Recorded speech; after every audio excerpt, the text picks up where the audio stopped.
नमस्कार। समय संवाद में आपका स्वागत है। मैं हूं सर्वेश कुमार सिंह। आज INDIA गठबंधन की बैठक शुरू हो रही है। बैठक 2 दिन चलेगी।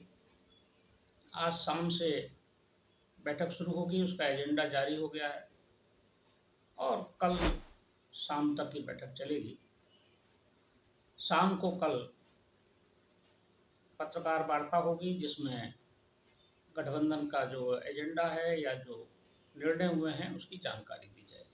आज शाम को औपचारिक बैठक है। उससे पहले नेता आपस में परिचय करेंगे। आज शाम को औपचारिक बैठक है। रात्रि भोज उद्धव ठाकरे की ओर से दिया गया है। बैठक का जो एजेंडा सामने आया है वह आगामी कार्यक्रमों को निर्धारित करने का है और एक कार्य समिति, संचालन समिति बनाने का है। 11 सदस्यीय संचालन समिति बनेगी और INDIA के नेता के नाम पर भी विचार होगा। हो सकता है उसको अंतिम रूप दिया जाए, यानी कि संयोजक बनाया जाए। लेकिन बैठक शुरू होने से एक दिन पहले जो सूचनाएं मिली उससे ऐसा लग रहा है कि INDIA के नेताओं में महत्वाकांक्षा की होड़ लगी है। उससे ये समझ नहीं आ रहा है नेताओं को कि ये गठबंधन अब किस ओर जाएगा। कल का घटनाक्रम बहुत महत्वपूर्ण है क्योंकि आज से बैठक शुरू होनी है। INDIA के जो नेता इसमें जुड़े हैं या जो दल जुड़े हैं, उन्होंने गठबंधन का संयोजक तय होने से पहले ही प्रधानमंत्री पद की दौड़ शुरू कर दी है। इन नेताओं को लग रहा है कि INDIA गठबंधन केंद्र की सत्ता में आएगा तो गठबंधन के दलों की ओर से प्रधानमंत्री पद के लिए दावेदारी शुरू हो गई। दावेदार में नीतीश कुमार पहले से ही थे। उनकी पार्टी के नेताओं ने चर्चा की। इसके बाद जो दूसरे दावेदार उभर कर आए वो अरविंद केजरीवाल। आपकी प्रवक्ता प्रियंका कक्कड़ ने कल कहा कि INDIA की ओर से अरविंद केजरीवाल को प्रधानमंत्री पद का उम्मीदवार घोषित किया जाना चाहिए क्योंकि उन्होंने दिल्ली में विकास का एक मॉडल दिया है और उसकी देश भर में चर्चा है। हालांकि दोपहर बाद उनकी पार्टी की एक नेता सुश्री आतिशी ने अपने प्रवक्ता की बात का खंडन किया और स्पष्टीकरण जारी करते हुए कहा कि आम आदमी पार्टी गठबंधन में बदलाव के लिए शामिल हुई है, लेकिन प्रधानमंत्री पद की या किसी पद की हमारी कोई आकांक्षा नहीं है और अरविंद केजरीवाल उसके दावेदार नहीं। लेकिन बात तो आई, चर्चा तो चल गई। हो सकता है ये योजनाबद्ध ढंग से हो कि पहले प्रवक्ता कहेंगे, बाद में कोई दूसरा नेता उसका खंडन करेगा। कम से कम नाम तो चल जाए, मीडिया में चर्चा में आ जाए कि अरविंद केजरीवाल प्रधानमंत्री पद के दावेदार हैं। तीसरे नेता के रूप में जो नाम आया वह आया समाजवादी पार्टी की ओर से अखिलेश यादव का। समाजवादी पार्टी की प्रवक्ता जूही सिंह ने अखिलेश यादव का नाम लिया। कहा कि अखिलेश जी में क्षमता है, वह प्रधानमंत्री हो सकते हैं। तो INDIA गठबंधन, चर्चा ये भी है कि उद्धव ठाकरे का नाम भी आया है प्रधानमंत्री पद के लिए उनके दल की ओर से। INDIA गठबंधन अभी अपना मिनिमम प्रोग्राम भी तय नहीं कर पाया है, अपना संयोजक का नाम तय नहीं कर पाया है। आगे चुनाव लड़ने के लिए सीटों के बंटवारे पर कोई बात नहीं हुई है, लेकिन उन्हें लग रहा है कि सरकार बन रही, सपना देखना शुरू कर दिया, मंसूबे पालने शुरू कर दिए। जमीन पर गठबंधन कहीं उतरा नहीं, लेकिन प्रधानमंत्री पद की दौड़ शुरू हो गई। हालांकि सभी जानते हैं कि इस गठबंधन का जो अगुवा दल है वह नीतीश कुमार के जनता दल से हटकर अब कांग्रेस हो गई है। कांग्रेस ही अब लीड कर रही है, कांग्रेस ही आगे के कार्यक्रम तय कर रही है। तो प्रधानमंत्री पद के दावेदारी में भी कांग्रेस किसी दूसरे को आगे बढ़ने देगी, ऐसा संभव नहीं है। तो इस गठबंधन पर निकट भविष्य में कहीं ऐसा ना हो कि आपसी टकराव हो जाए और अस्तित्व पर ही संकट के बादल मंडराने लगे।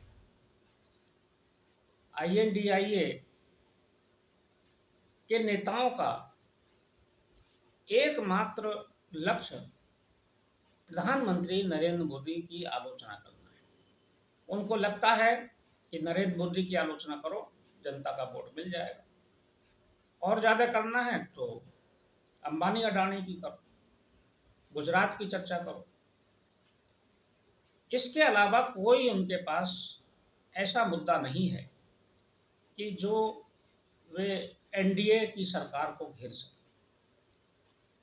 और अभी तक के जो चुनावी सर्वे आ रहे हैं उसमें भी प्रधानमंत्री की लोकप्रियता बरकरार बनी हुई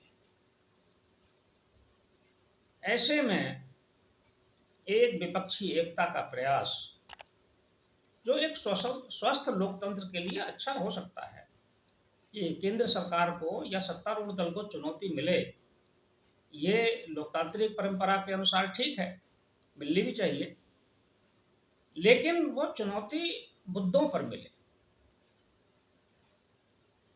ऐसा लगता नहीं कि मुद्दों पर बात हो रही है। बात हो रही है प्रधानमंत्री पद को लेकर।